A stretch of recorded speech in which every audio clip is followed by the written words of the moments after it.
Oke, kali ini kita bakal bahas salah satu singkatan paling terkenal di dunia sepak bola.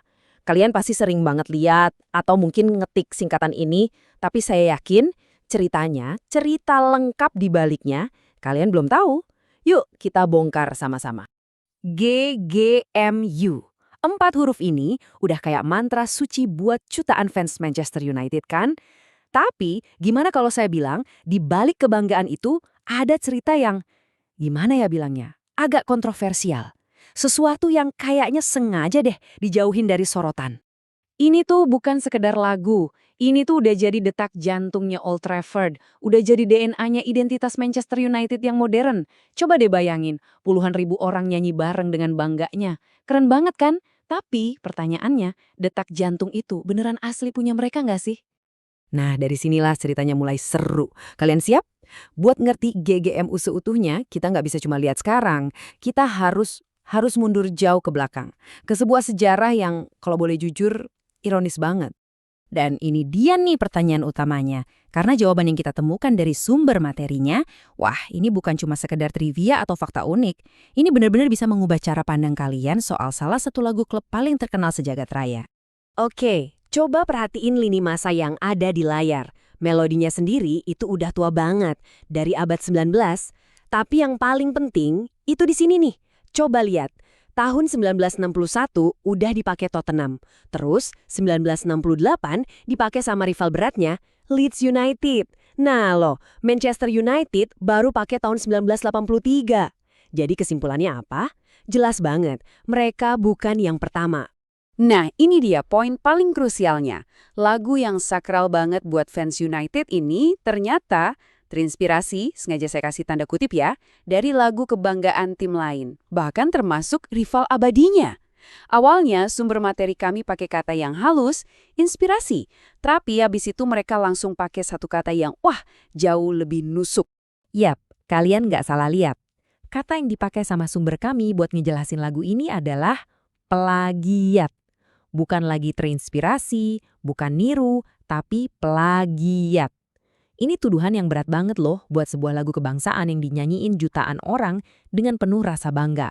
Dan cerita kontroversial ini bukan cuma buat seru-seruan aja ya, bukan. Ini dampaknya nyata banget. Ini ngebuat adanya perpecahan, keretakan, persis di jantungnya basis supporter mereka yang paling fanatik, yaitu Stretford End. Coba deh lihat perbandingannya di sini.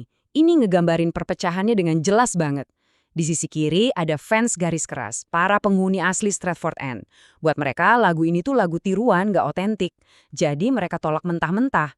Nah di kanan ada fans modern yang justru bikin GGMU ini jadi mendunia. Gila kan? Satu klub, tapi soal lagu kebanggaan aja pandangannya bisa beda 180 derajat.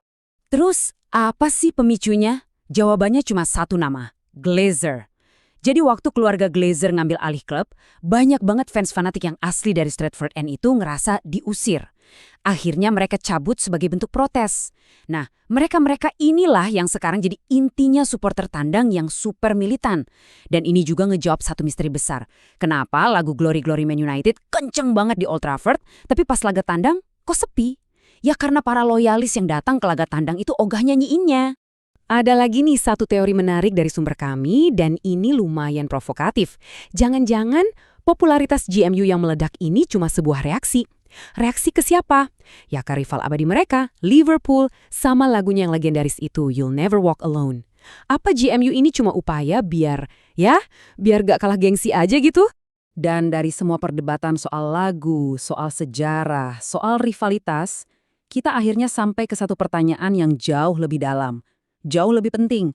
Ini udah bukan soal GGMU lagi. Ini soal kita semua sebagai fans. Sebenarnya, apa sih arti loyalitas itu? Gini, argumen utama dari sumber kami itu simpel. Semua yel-yel, semua slogan, semua tagar itu pada akhirnya cuma hiasan. Mau GGMU kek, mau apa kek, itu nggak penting. Tes loyalitas yang sebenarnya itu bukan pas tim lagi menang, tapi justru pas mereka kalah. Loyalitas itu bukan diukur dari seberapa kenceng suara kalian pas nyanyi, tapi apakah kalian masih ada di sana pas mereka lagi terpuruk. Dan semua itu bisa dirangkum dalam satu kalimat yang kuat banget dari sumber kami. Menurut saya, ini intinya. Yang menjadikan semua pertandingan olahraga menarik dan penting adalah kesetiaan dari fansnya. Dengerin deh, bukan pemain bintangnya, bukan skor akhirnya, tapi kesetiaan tanpa syarat. Itulah jiwa dari olahraga itu sendiri. Jadi, kita tutup pembahasan ini dengan satu pertanyaan buat kalian. Nggak perlu dijawab di komentar, cukup buat direnungin aja. Coba deh lupain dulu semua yel-yel, semua singkatan, semua lagu. Coba pikirin ini.